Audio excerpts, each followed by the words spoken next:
Hare Krishna, Prabhuji and Matajis. Thank you for joining. My name is Patita Pavan Balaram Das from the Bhakti Vriksha team. We are in the Bhagavad Gita 18 chapter, 18-day course. It is a summary study where we are going to touch high level important points from each of the chapters to inspire everyone to start reading Bhagavad Gita.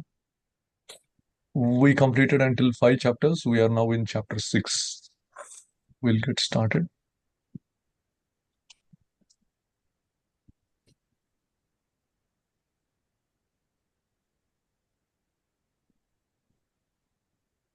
Can everyone see my screen? Yes, Guruji.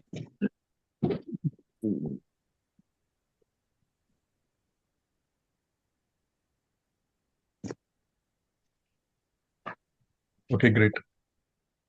So we are in the Gita Gyan, essence of Bhagavad Gita we are discussing, which is the essence of the Vedic scriptures. Bhagavad Gita is called Gita Upanishad, means it is contains all the summary or the essence of all the Vedic injunctions. And we are reading in the month of Kartik, so that gives us immense benefit.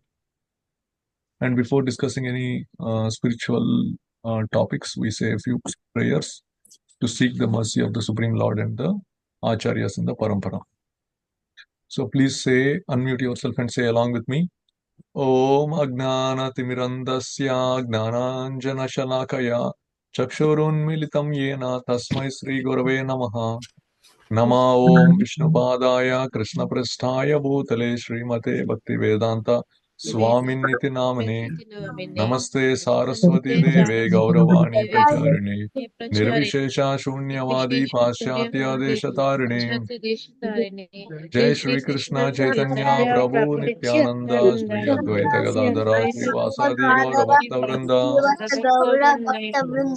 Hare Krishna Krishna Krishna Hare Hare Hare Ram Ram Ram Hare Hare Hare Krishna Krishna Krishna Hare Hare Hare Ram Ram Ram Hare Hare Hare Krishna Krishna Krishna Hare Hare Hare Ram Ram Ram Hare Hare.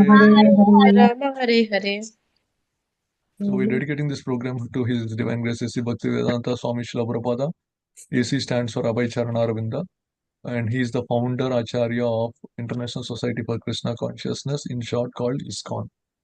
And we are inspired to do this program by His Holiness Jayapataka Swami. He is one of the senior members of ISKCON and a disciple of Srila Prabhupada. And we are discussing the glories of Gita before we started, and the glories were taken from Gita Mahatmya written by Sri Shankaracharya. So we are going to read verse 6 from the Gita Mahatmya today. Yeah, anyone wants to read? You can read.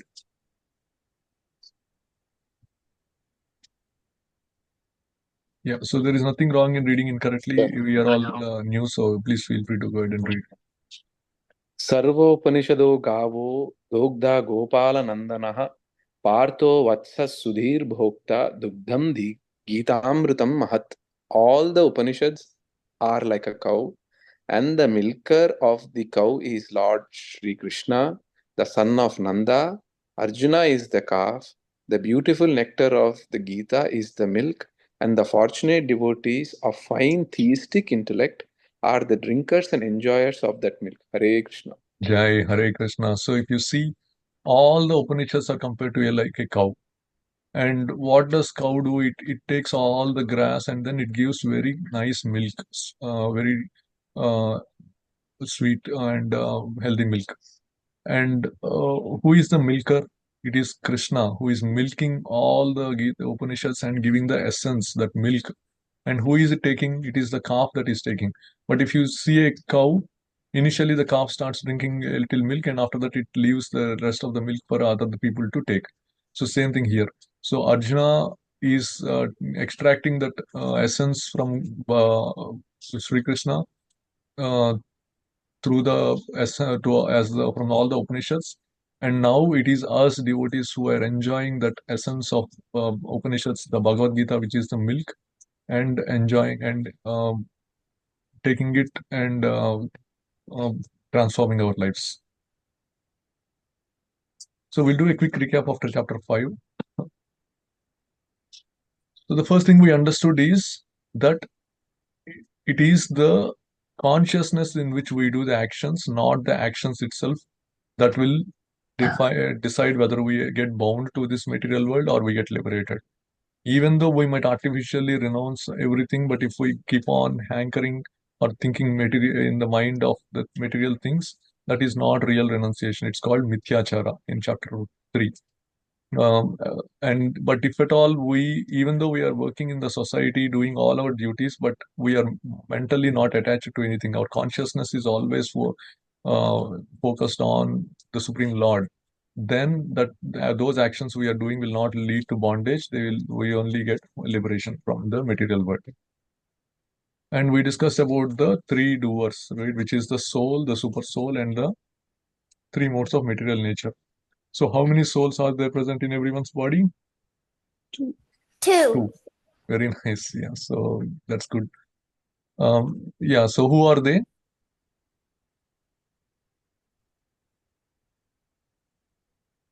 One is Soul and super soul. soul and the super soul. One is us, our real identity, and also the super soul that is present in everyone's heart. It's not just like super soul is present in some people. It's actually the super soul is present in even the all the living entities, which includes the animals also, animals, birds, everyone. But depending upon the body that we get and the consciousness we had from the previous lives, our ignorance or our knowledge will be accordingly defined. So animals may not be able to take up the process of self-realization, but Where will you do subboarding in the? we got the body. So the human body that gives us the ability to take up the path of self-realization. Ultimately, it is only we don't have the ability to do any activity in this work. It is all done by the three modes of material nature. Just like our bodies are being played like in a puppet show, but we are sitting in this body. So the analogy that can be given here is we all go to a fair, right? Fair, like in India, it's called exhibition, where you have a carousel. Anyone knows how a carousel, like you have different animal shapes like horses, camels, elephants, all going round and round, right? You might have all seen. Yes, Guruji. Yes. So basically, this material world is like that. This is actually all going round and round and round with different kinds of animals, birds, species, and everything. These bodies are going on. This material world is doing. But we, based on our desires, sometimes we are sitting in the body of a horse, sometimes we are sitting on the body of a elephant, sometimes we are sitting on the body of a animal or a human being like that. So that is the closest analogy we can give, where after our time is up, we get down from that, and the merry go round or the Ferris, not the Ferris wheel, the carousel keeps going again and again and again. Somebody else will be sitting on that body. So everything. That's why if you see that. We can say that hey, Brahma writes everything. Everything is predefined. Then what is in our control is everything is defined by Brahma as long as there is no power that is above Brahma that can help change it. So which means to say that as long as we have not brought Krishna or the super soul Paramatma into our life, everything in our life is predefined. The moment we bring the Supreme Lord into our life, then whatever that is predefined also can be modified. So that is the trick. So that is the paradox or the thing that we can understand. Until and unless we bring the Supreme Lord into our life, whatever is happening in our life is predefined. You cannot change that. And because we don't have the power to change that, the only way we will be able to change our destiny is if we bring Supreme Lord into our life. And it is mentioned, those are like some philosophical topics we can discuss later. If we bring Supreme Lord into our life, he can wipe off Sarvadharman Parityajya. He can remove all the previous karma. Why it is predefined is we have so much karma from the previous life, and based on that karma, everything is supposed to happen will happen to us. Unless there is a extraordinary power that is above all these material rules can come in then, because the supreme soul is the super soul is the one that is sanctioning the actions.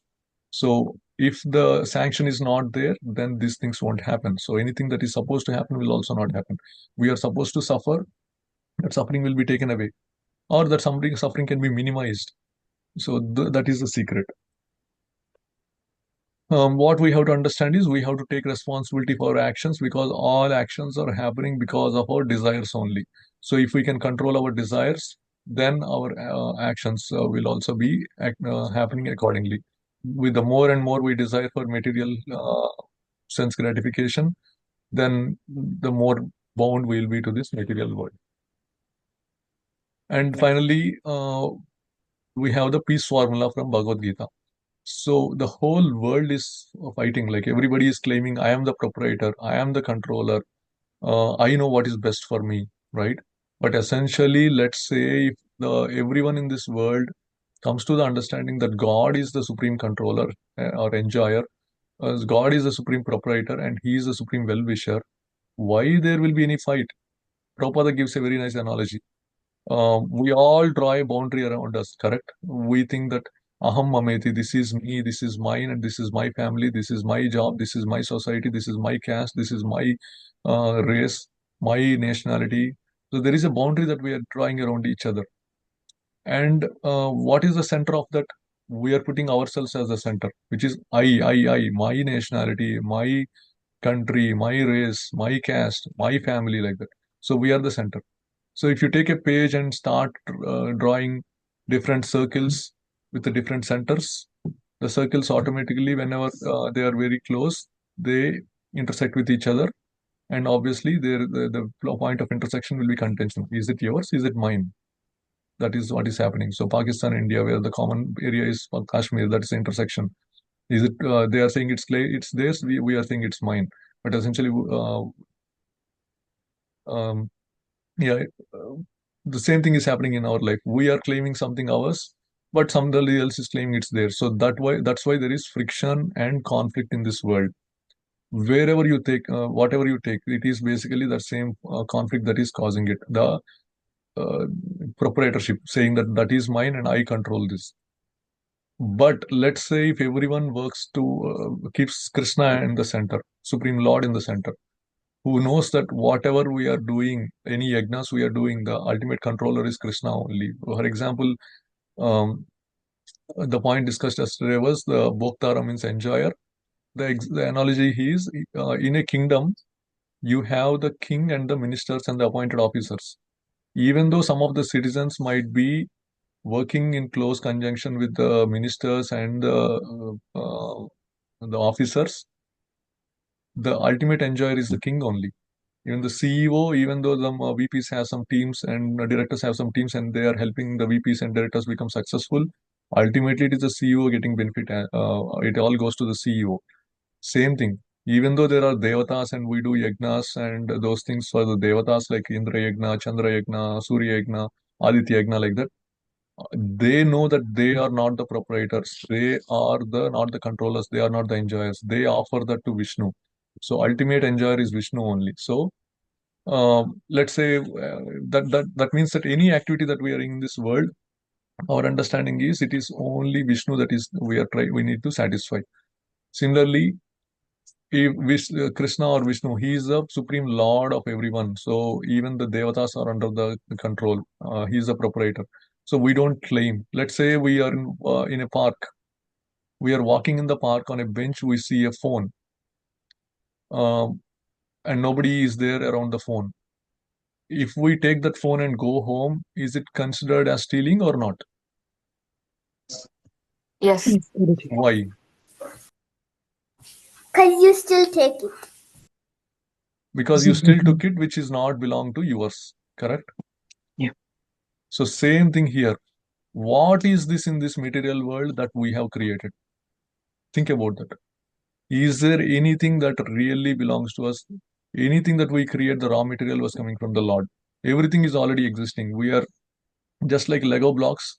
A kid takes all the Lego blocks, creates a nice toy out of it, like a building or an aeroplane, and starts claiming, feels very proud. Oh, I built this, this is mine, this is like that. Same thing we are doing. Taking all the raw materials from that are in the material world, building, constructing houses, constructing, and feeling very proud. This is mine, this is mine, this is mine. No, this just like you took the phone and claimed yours, which is not yours. We should not feel that we are the proprietor. We are only the temporary owner. If we come to the consciousness, we will not hanker or will not fight for the possessions that we have. We with ultimate understanding. And then we all know whatever is happening in our life is ultimately uh, the supreme well-wisher is Krishna. So he is the one arranging everything for us to go and reach him finally. But what we don't know is, since we don't bring Krishna into our life, we think that, oh, why is this happening to me? Why is God doing this to me? But no, once you start inviting Krishna into your life by doing the process of chanting, hearing Krishna Katha, reading Bhagavad Gita, you will see that there is Krishna's hand always protecting. There was a person that is, there's an old man that was walking through on the banks of a river, and it happens that Kali was also there at the same time, and he wants to play a trick on that old man, and then he tries to use all his powers to make that old man suffer, all those things. But whatever he was doing, he could not even touch the old man. Why? Then he starts contemplating, and he then realizes he comes closer to the and what the old man is doing is he is chanting the Vishnu Sahasranama. He is just chanting the names of the Lord, and that's why there is this the four things that Vishnu carries in his hands, right? What is Gada, Shankha, Chakra, and Lotus. So the Gada is like the protection for the devotees. It acts like a dome around us. Nothing, the Kali will not have any impact on us, even though we are in Kali Yuga. So we all have to bring Krishna into our life as soon as possible. We don't have time. People will think that okay, um, this I attended this Bhagavad Gita class. This Prabhuji is telling very nicely. It's very inspiring, but this is not the time for me. I have so many things to take care of.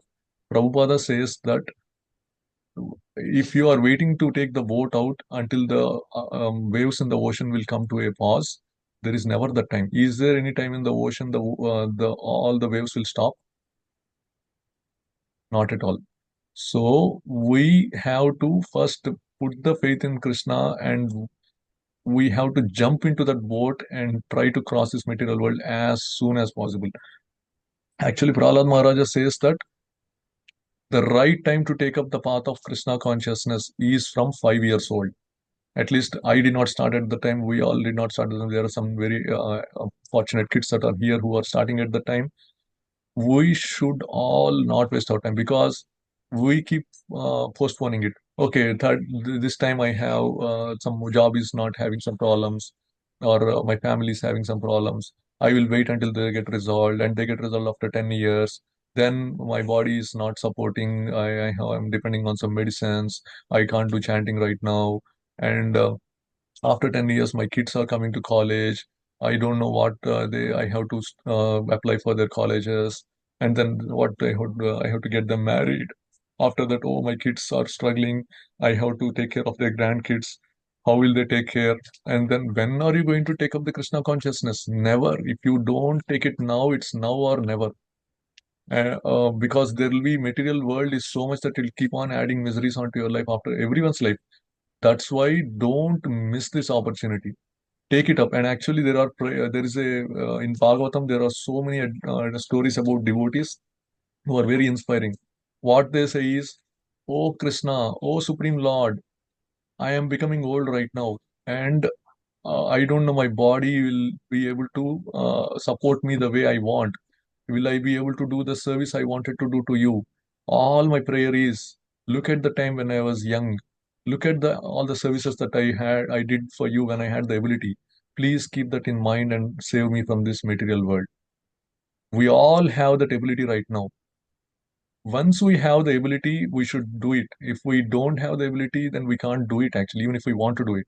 So right now, we want to do it, and can we do it, right? So right now we can do it because of all the ability, the youth that we had, the age factor we have. But the question is, do we want to do it or not? But if we miss this opportunity, if we want to do it also, later we may not be able to do it. We cannot do it. Then what can we do? We have to again take another life, start from ABCD, And looking at the way Kali Yuga is going, the new kids are getting born with so many problems. Like, what if we are born in another life where we are not a healthy kid? Imagine the suffering. So this is the opportunity to get out to this material world. It is not like we are blindly putting faith. Bhagavad Gita is a science. Use Pratyaksha Avagamam Dharmyam. You start taking Bhagavad Gita and apply those principles. Start chanting. Start listening to Krishna Katha. You will see that uh, it is mentioned that Karma Yoga, Gnana Yoga, Dhyana Yoga. These three will see the result after you become perfect. We are today's chapter 6 is Dhyana Yoga. But the advantage of Bhakti Yoga is you will start seeing the results from the day you are starting practicing also. Okay. So we'll discuss about chapter 6, which is Dhyana Yoga.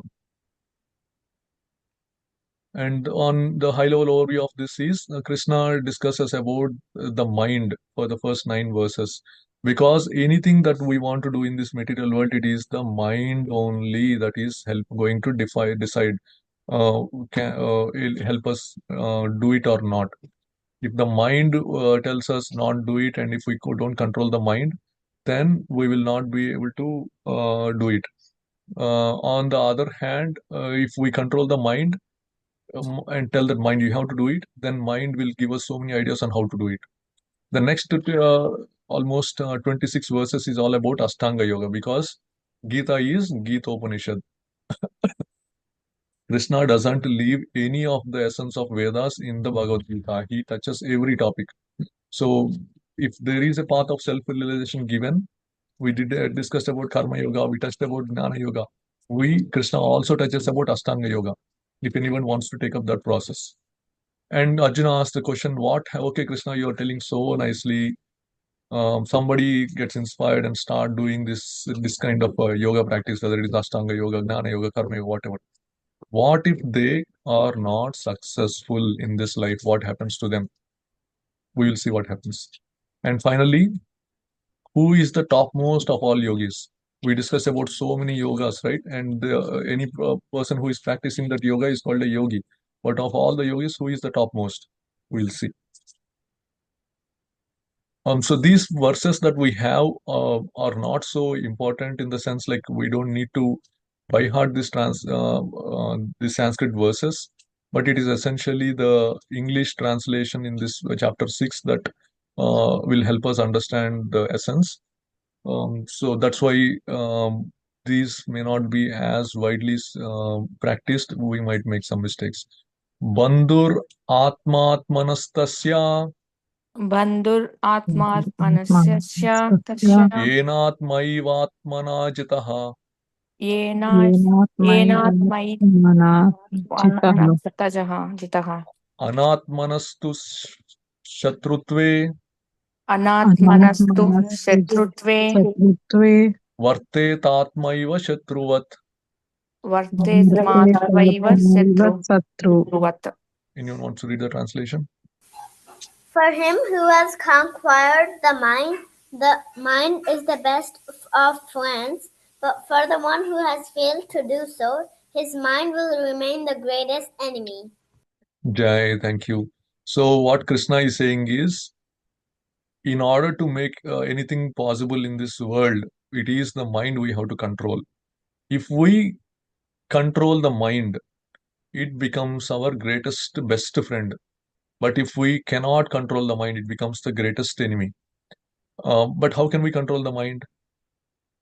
The hierarchy of the different senses will come later. But the mind is controlling the body, correct? With all the how the things body moves, the hands move, the legs move, and everything. There is something that can control the mind. What is it? Intelligence. So we all are intelligent. We all know what is right, what is wrong. We all know that um, when there is an exam that is coming up, we cannot waste time. That is on watching TV or going to a movie. That is intelligence. So even though there is a ad that we saw that a movie is going playing, our eyes will want to see it, and our mind is enabling the senses to go and see the movie. It's giving ideas. If we let the mind control, what happens? We'll go to the movie and we'll fail in the exam. But if we let our intelligence control the mind, saying that, hey, mind, stop there.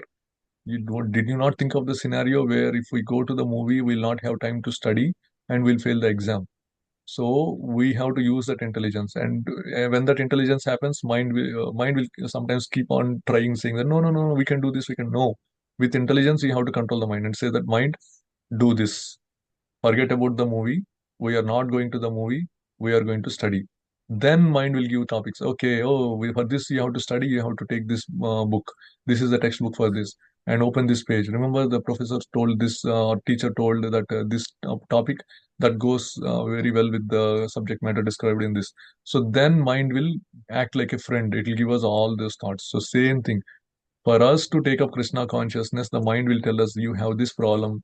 You have this problem now, don't take it up, don't take it up. Intelligence is the one that says that you don't have time, sir, you don't have time, ma'am. Like, this is the time we have to take up. We need to take this up right away.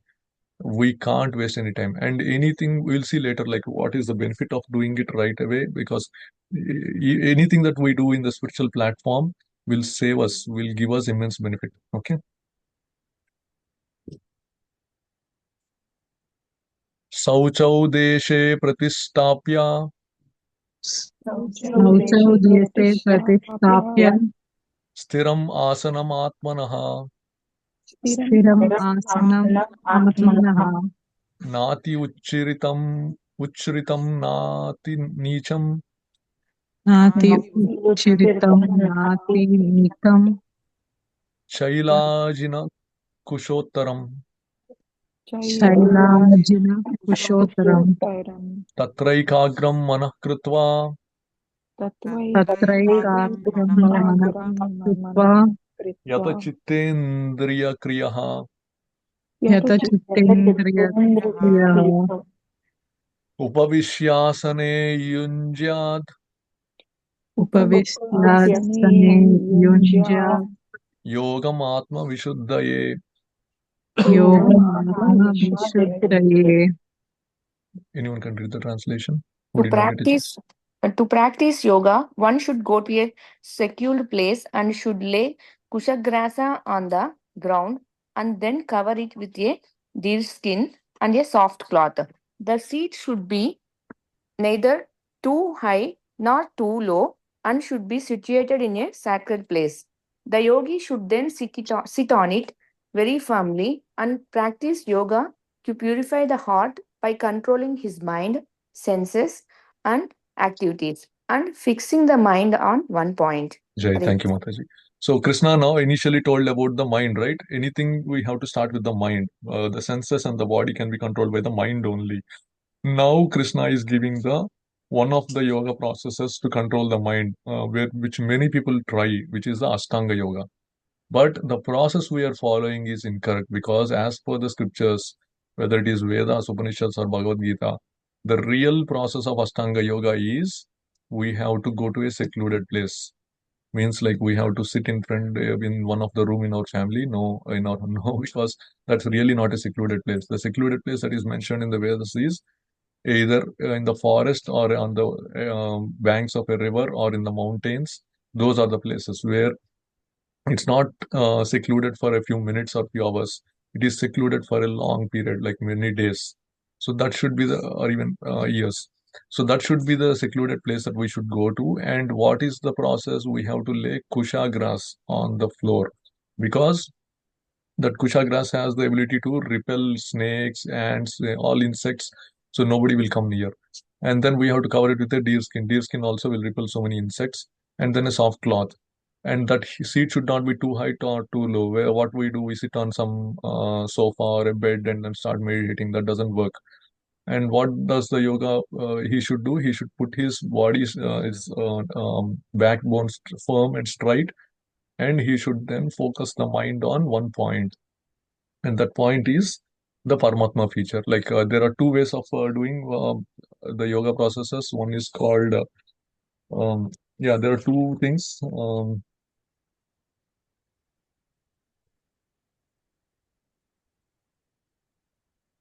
Sampragnata samadhi and asampragnata samadhi. Means Some yogis try to focus on nothingness, where they don't want to think of anything. We saw that yesterday, that how difficult that is, right, with an small exercise. The other process of meditation is focusing on the Supreme Lord in the heart, which is the Paramatma. And uh, that will be very easier compared to the other one, which is on nothingness.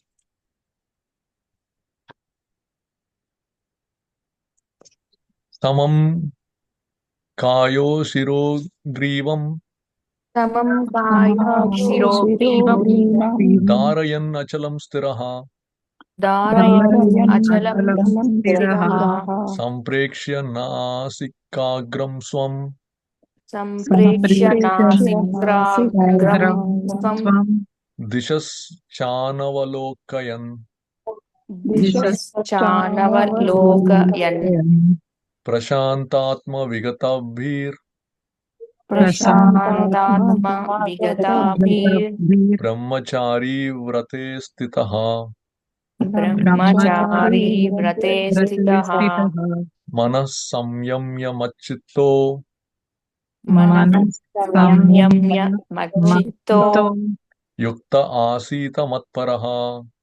yukta Yukta asita Asita matparaha. Can someone read the translation? One should hold one's body, neck, and head erect in a straight line and stare steadily at the tip of the nose.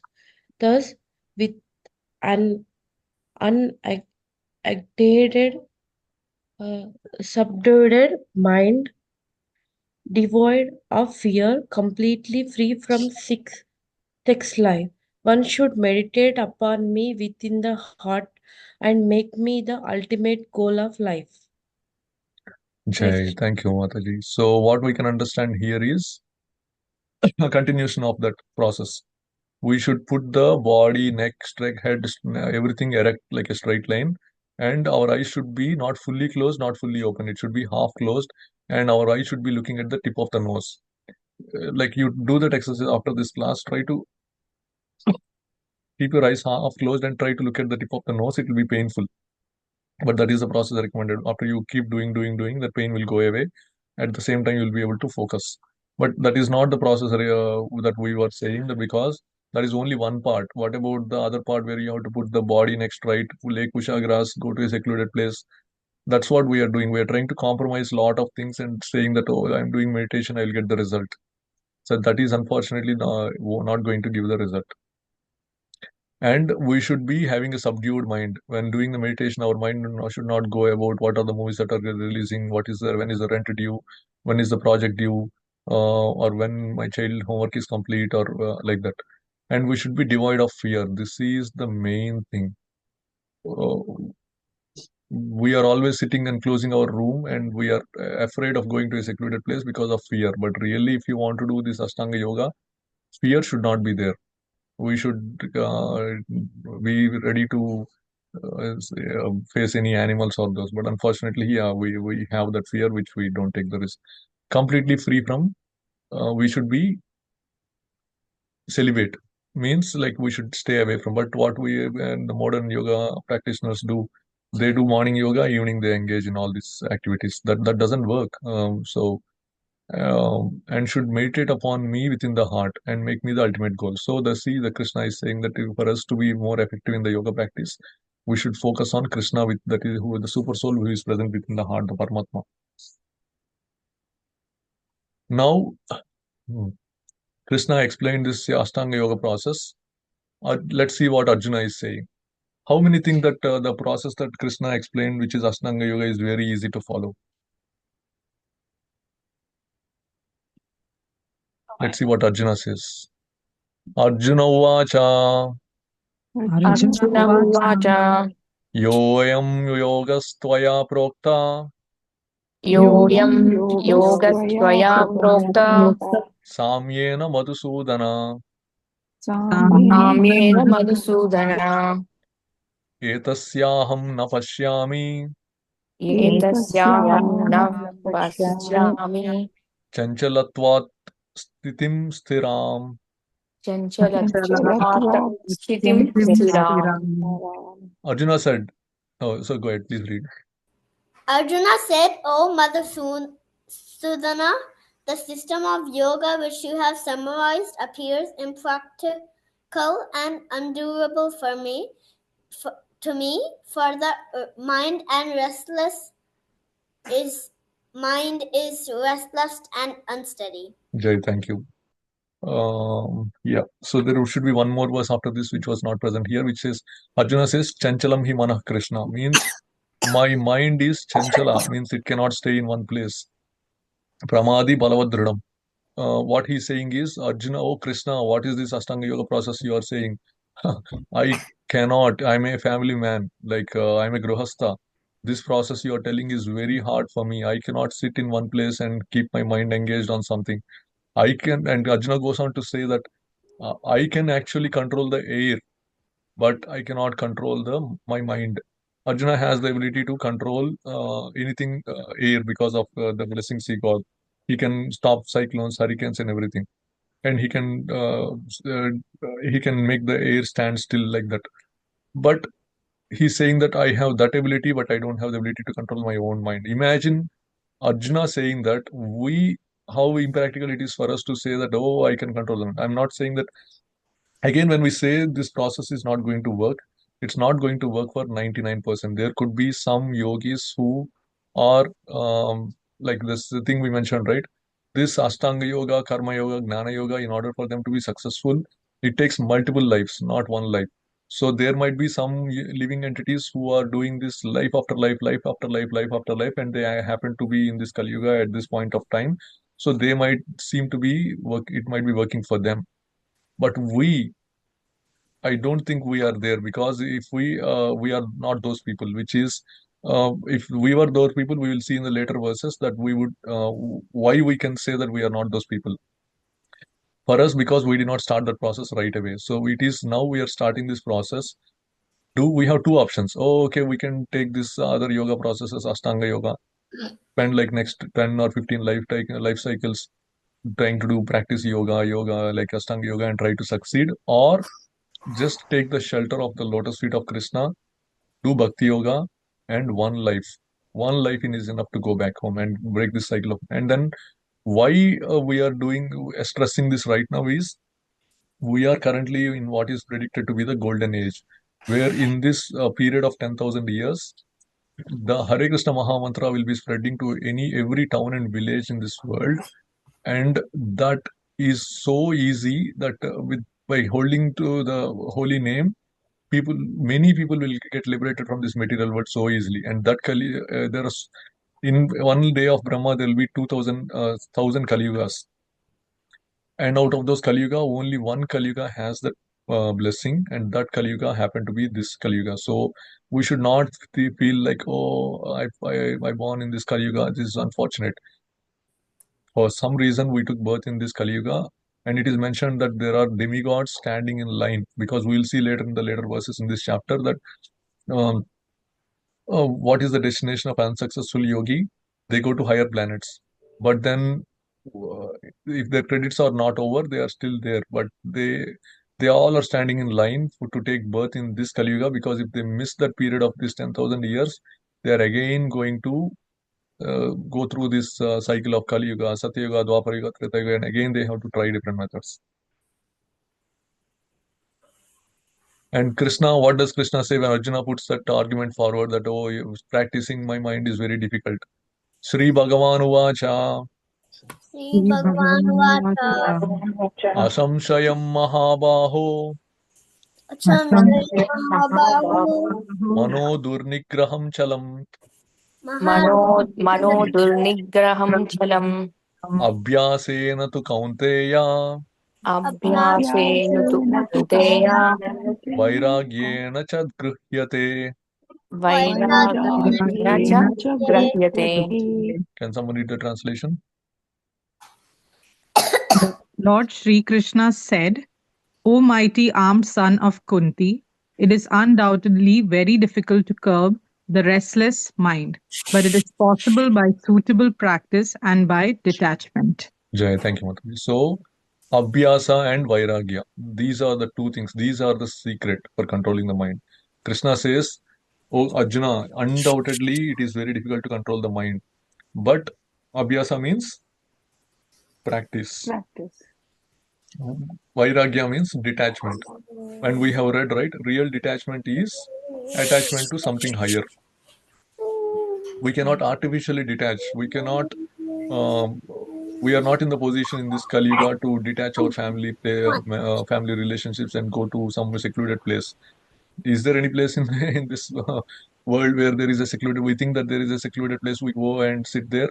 Suddenly, somebody will be taking selfies with us and putting it on Instagram or Facebook, because there is no such place. Everybody is traveling all over the world and taking all those places. So, but the real detachment is by attaching it to something higher, which is like the chanting, reading Bhagavad Gita, and those things. So, if we do these things, practice, then our mind will listen to us. Same thing applies in material world also, right? If we are learning something like a basketball or a sport or tennis, initially we become experts in the first day itself? No, nobody. No, right? So, but if we keep on practicing, after we become expert, our mind will be in such a state that we can dribble the ball by closing our eyes. We can do like this, and we know exactly where the ball is going.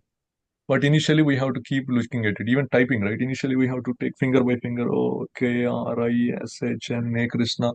But after practicing, we just close our eyes and type. So all this is within the mind. If we keep practicing, we'll be able to control the mind. Similarly, initially, our mind will tell this Krishna consciousness. Why did I join this Bhagavad Gita class? I am now pulled. Should I continue or should I just get inspired and leave it as is? But no, initially it might be hard. Initially, all the players, like great players, they found it very hard. But what did they do? They were relentless. They had perseverance, patience, and determination. And it is mentioned in the material world, if we have three things, anything will be achievable. What are those? It's called the three Ds: determination, discipline, and dedication. So if we and this applies to the spiritual practice and it applies to material. If you want to do something, you need to have discipline. That you have to keep doing this practice again and again, even though it is hard. Then you all need to have determination. Means that what can, no matter what, I'm going to do this. And finally, the dedication should be there. Means we have to dedicate our life or some part of our life for that practice. Until and we cannot achieve that goal unless we do those things. Similarly, if we want to achieve success in Krishna consciousness, we have to say, I'm going to dedicate 1 hour of my life to read Bhagavad Gita. Of my day. I'm going to dedicate maybe 10 minutes of my time to do one round of chanting of the Hare Krishna Maha Mantra. And the discipline is no matter what, and the determination is no matter what, I am going to do this every day. That if we do that, then we will be able to control the mind and achieve success. Prapya punya kritam lokan Prapya punya kritam lokan ushitva shashwati samaha Ushitva usitva shashwati Shashwati samaha Samaha suchinam srimatam dehe suchinam Suchinam Srimatam srimatam Gehe dehe yoga prasto abhijayate. Yoga yoga Bhrasto brashto Abhijayate. abhijayate. Now Arjuna is asking Krishna, okay, Krishna, you told the Ashtanga Yoga process, you told Karma Yoga, you told Gnana Yoga, and then you also told the way to control the mind. What if I take your instructions and start following this yoga process and I fail? Means I'm. You have to understand when Arjuna is asking, he's asking on our behalf. What if a person who takes up that and he is unsuccessful, he doesn't complete in this lifetime? But of course, Krishna is asking about the other yoga process. We will see later in Bhagavad Gita chapters that if you take a bhakti yoga, it basically gives us liberation in one life. But for now, let's say that these are the other yoga processes cannot, which are highly improbable or impractical, and will not give us the result within one lifetime. We have to do it multiple lifetimes. So Arjuna is asking, what if someone takes to this process and fails? Can someone read the translation? The unsuccessful yogi, after many, many years of enjoyment on the planets of the pious living entities, is born into a family of righteousness people or into a family of rich aristocrats, Jai, aristocracy. thank you, Mother. So, if somebody follows these yoga practices, but they are not successful, then they will go to higher planets. Punya Kritam Lokan means where there is Punya Lokas, like the higher planets. And what happens? Kshine Punye Mritya Lokam Vishanti. Marsya Lokam Vishanti means we have these whatever pious activities or impious activities that we are doing is like a credits that we can think of. And if we have credits, we can go to a lounge in a airport and stay there for 1 hour or 2 hours like that. After that, they will ask us, you can go. Or maybe if we get some credits, we go to some Chuck E. Cheese or like kind of place where they will say, okay, with this ticket, you can stay here for 3 hours and you can sit in any of those things and you can um, uh, do any rides. You can do anything. After 3 hours, when you try to go there, they will say, oh, your time is up, you cannot use it. And we have to go out. Similarly, our pious activities will take us to higher planetary system like Swargaloka and all. But after our credits are over, Kshine Punye, Marsya Lokam Vishanti, we fall down to the material world. And if we are not a yogi, right, we did not do any yoga process, the way we fall down is we fall down in the form of rain from, and then our souls are then took up as grass, and then grass becomes another bigger plants. And if those are eaten by animals, we take the life of an animal in the next life, and that animal is eaten by another animal, we take the life of that similar animal in the next life. And after many births like that, we then happen to have a human form of life, which is also no guarantee. But that's why it is very much important to take up yoga. But let's say if someone takes up yoga and they fail, what happens is they will go to higher planets, but after their punya is over, they will not fall down in like a minute lower species. They will again fall directly into the family of righteous people or the family of rich aristocracy based on their desires. If someone wants so much material desires, they want to be very rich, they will fall into rich families. We say people will born with silver spoon. We Other religions don't have an answer. There are two children born at the same time, same hospital, six different bed next to each other. One is born with a silver spoon, means into a rich family. One is born into a poor family. What is defining that? It is basically their previous life.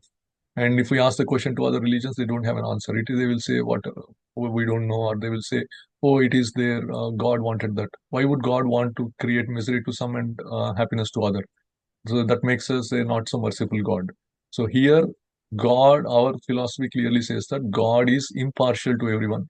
He gives ability and opportunity for everyone to go back home and get a higher life. It is us, we have to take that opportunity.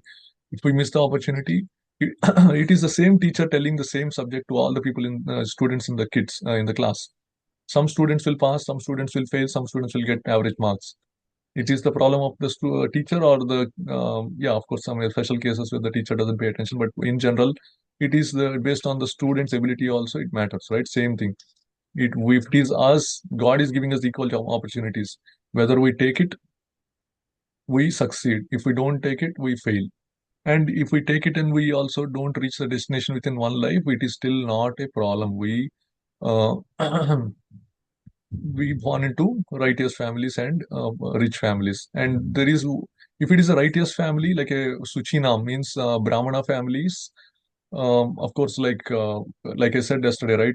A person born to a doctor will not automatically become a doctor, but there is high probability for that becoming a doctor because they have more exposure. Similarly, in Kali Yuga, a person born into a Brahmana family doesn't mean he or she is a Brahmana already, but they have more opportunity for them to practice these yoga principles and take up the path of self-realization very easily. Srimatam, they can also be born in aristocratic family like rich people. But the only challenge here is they might get overwhelmed with the money they have and they might forget the things they are doing. So there is a challenge there with Srimatam. अथवा योगिनामेव अथवा योगिनाम् एव कुले भवति धीमताम् कुले भवति धीमताम् एतद्धि दुर्लभतरम् एतद्धि दुर्लभतरम् लोके जन्म यद् ईदृशम् लोके जन्म यदि idrisham. ईदृशम्. Can someone read? Or if unsuccessful after long practice of yoga, he takes birth in a family of transcendentalists who are surely great in this with some. Certainly, a birth is rare in this world. Yeah, so there will be one more verse that follows after this, but essentially the summary is okay, if you take up this path of yoga only for a brief period of time, yeah, you will go to higher planet and again fall down into a aristocratic family or Brahmana family. But if you take this process for a very long time, then what Krishna is saying is that person will take birth in a transcendentalist family, means the person who is already in the path of, who already knows what is the essence of Vedas, what is the essence of Bhagavad Gita. They are born in the families who are already devotees. And that birth is very, very rare in this world. So first of all, we should start practicing yoga. Then we have to practice that yoga for a very long practice. And the next verse, Krishna says that for those people, there is no need for them to seek the path of self-realization. As if some force is pulling them, they start the process right away. You see so many kids that are born, they start saying Bhagavad Gita verses right away. They start taking up so many things very easily. Why? Because it is they have been practicing that yoga practice for a very long time, and as if some force is pulling. I don't know if you really put so much force to come this Bhagavad Gita class, or as if some force was pulling you, suddenly got signed interest to sign up, which means that you have been practicing all the yoga process for a very long time. So essentially, what we have to understand is if we keep following this yoga practice for a long time, there is no loss. It will only benefit, even if we follow a small time or a long time. But if we do it for a very long time, it uh, will take birth in a very rare family which is already in the path of self-realization. So the life lesson from that is spirituality is always a win-win situation. There is no loss. Win-win means by taking spirituality, we are not losing anything material. It's a win. Of course, if it is Ashtanga Yoga, you get some yogic powers. But if it is Bhakti Yoga, you get some love towards the Supreme Lord. And it's also a win when it comes to the transcendental world, spiritual world, because we are making progress towards it and we can quickly reach there. And now Krishna is saying of all the yogis, who is the topmost yogi. This is a very important verse in Bhagavad Gita. You can by heart this. Yoginam api sarvesham योगिनामपि Yoginamapi सर्वेषां sarvesham madgatenantaratmana मद्यते madhyate अन्तरात्मना shraddhavan bhajate yo mam श्रद्धावान् Shraddhavan भजते यो bhajate माम् yomam same yukta tamo mataha. समेयुक्त तमो Samyuktamo मतः. mataha. Can someone read?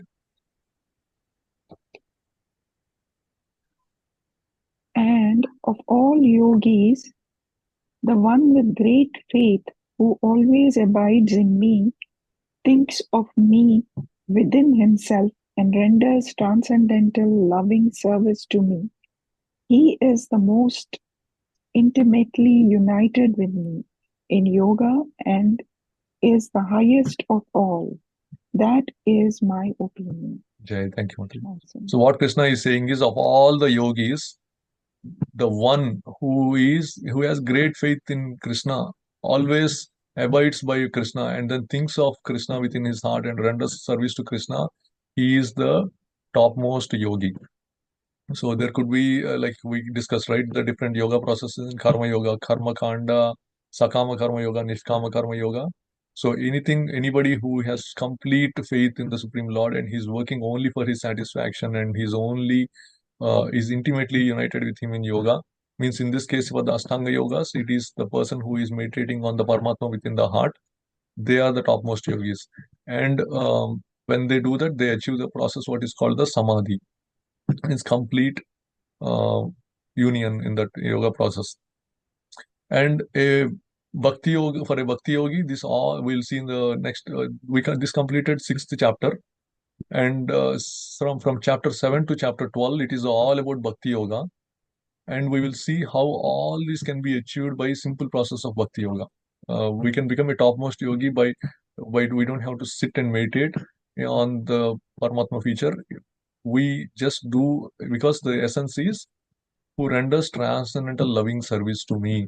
Shraddhavan bhajate yomam. With Shraddha, with faith, bhajate, with service, yomam, to Krishna, to him.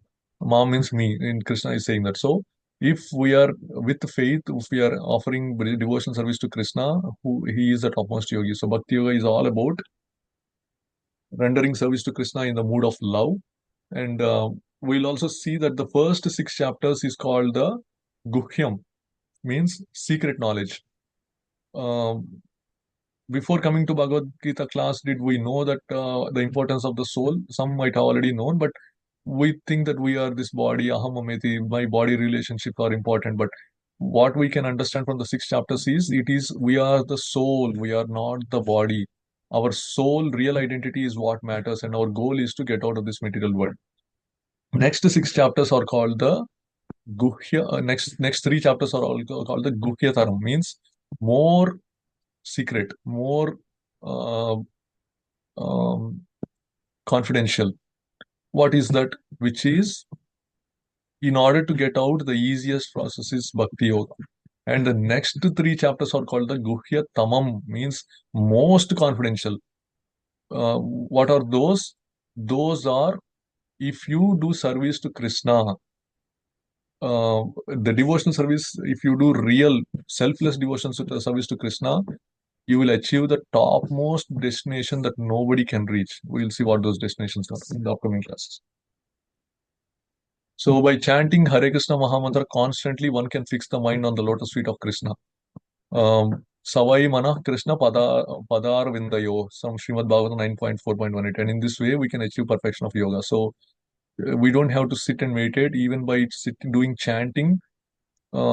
If we close our eyes and say Hare Krishna, Krishna Krishna, Hare Hare, Hare Rama, Rama Rama, Hare Rama Hare, Rama Hare Hare. and if we are listening to that, what we are saying, is our mind thinking of anything else? No. That's why it is called mantra meditation. The chanting or the kirtan we are do is also a meditation, because it is engaging our mind on a higher platform, which is not material. So yeah, we are also offering some small books also if anyone wants to order. But and then if we are also sending the quizzes, right?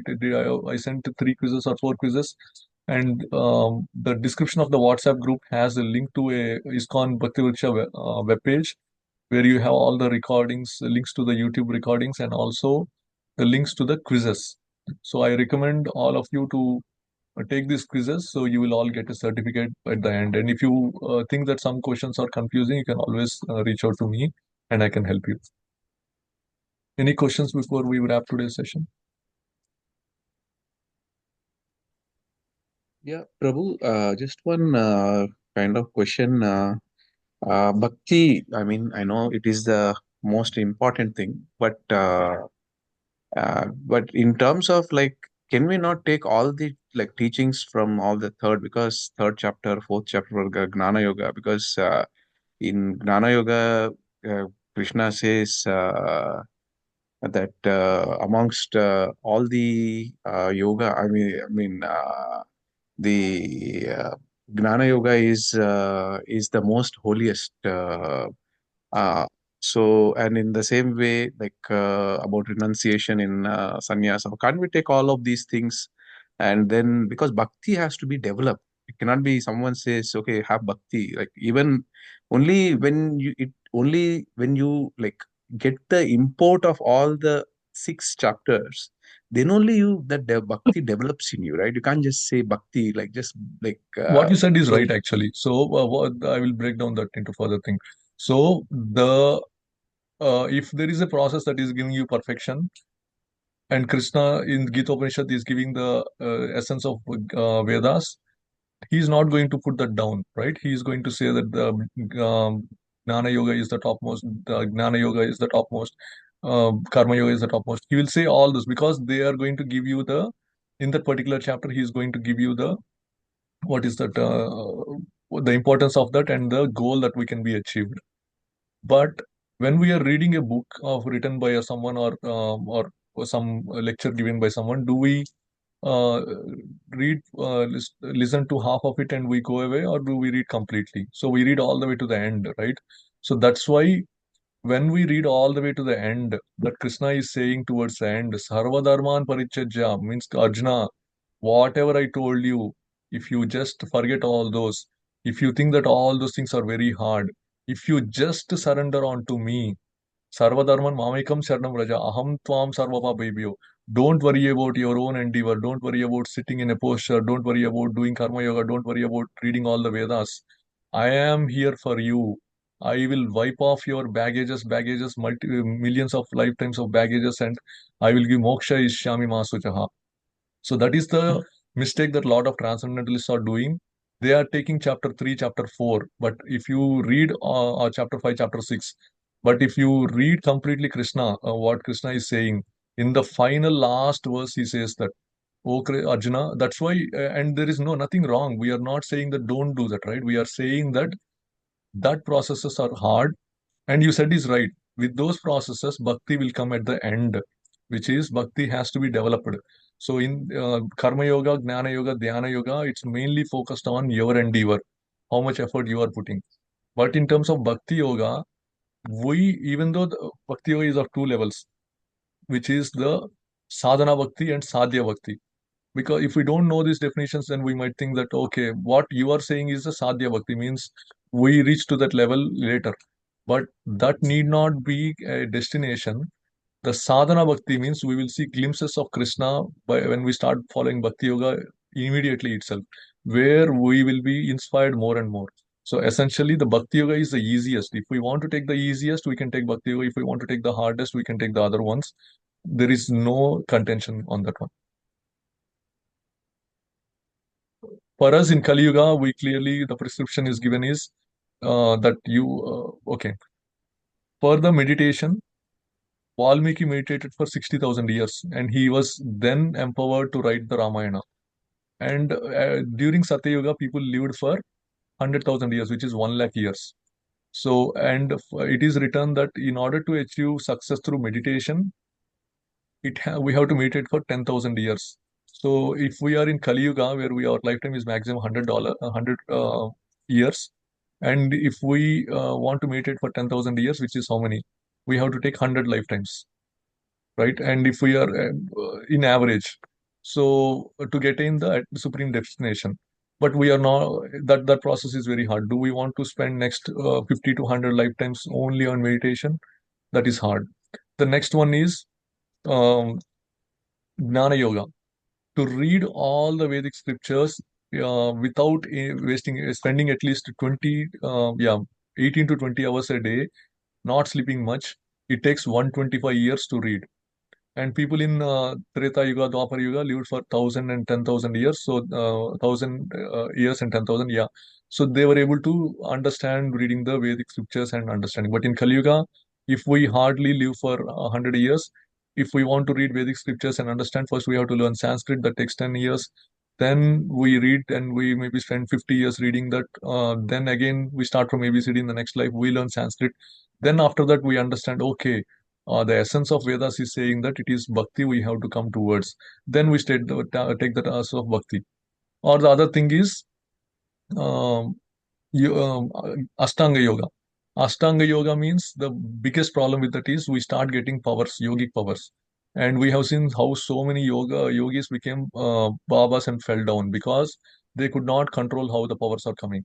In Bhakti Yoga, all these problems will be gone and we will be able to uh, if there is Krishna in our life, he will give us the right path and right process and everything right means to achieve that by sending a spiritual master into our life. So yeah, Prabhu, the main thing is those three processes are hard. If you, it's like a staircase. Bhakti is like an elevator. We can take the elevator and go to the top floor, which is what you said is right, which is where the real bhakti starts. No, I mean, in the sense, I'm not saying like we should, only one thing is difficult actually to do. I'm saying like take everything. For example, like Gnana, Krishna praises in Gnana. Yeah, that's another great point. The, So, yeah, in Bhagavad Gita and even Srimad Bhagavatam, it says that anyone who takes the shelter of lotus feet of Krishna, with Krishna's mercy, the results of other yogi processes automatically comes. So, if we take a Bhakti Yoga, we will read Bhagavad Gita automatically, right? So, we know about the essence of Vedas. We are chanting, so we are meditating automatically because our mind is not going to material thoughts, and we are also following austerities like Ekadashi Vrata and those things. So our body, mind, and things are all in control. So our body will also be eligible for this. Yeah, there is nothing wrong in doing those other processes. If it will make us actually advance faster if we add those to our life in Bhakti Yoga. thank you, Prabhuji. Hare Krishna. Any other questions from anyone? Okay, if we will not, we will say Hare Krishna Mahamantra once and close today's session. Yeah, somebody has a question? Yeah, go ahead. What is the difference between goddesses and demigods? God, goddess, goddess, demigods. Yeah, so that's a great question. God. So people will think that Hinduism has multiple gods. No, God is one. It is uh, the from whom everyone emanated. And demigods means devatas, means the officers that are appointed in the material world. So for the functioning of this world, God has appointed a few officers, like few devatas, and assigned. Make sure that, and that is what it is written in Bhagavad Gita chapter 2 itself. When this material world is being created, He sent scores and scores of living entities, and also He also sent many demigods to make sure that they cooperate with each other, performing yagnas, and the living entities who want to get benefit from the for sense gratification, they will approach the demigods, and demigods will give the results, and they will enjoy. So the demigods are like officers for the Supreme Lord, and Supreme Lord is Krishna. And the way we understand Krishna and Rama, Narasimha, anyone is you are a person. When you are at home, you are a son of your father, or your father is your father. When your dad goes to office, he becomes a person, like if he has a business, he becomes the owner there.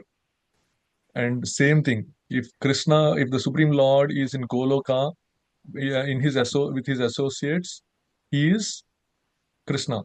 If he is in Ayodhya ruling over a kingdom, he is Rama. If he is going and killing all the the demoniac people, he is Narasimha. He is a protector.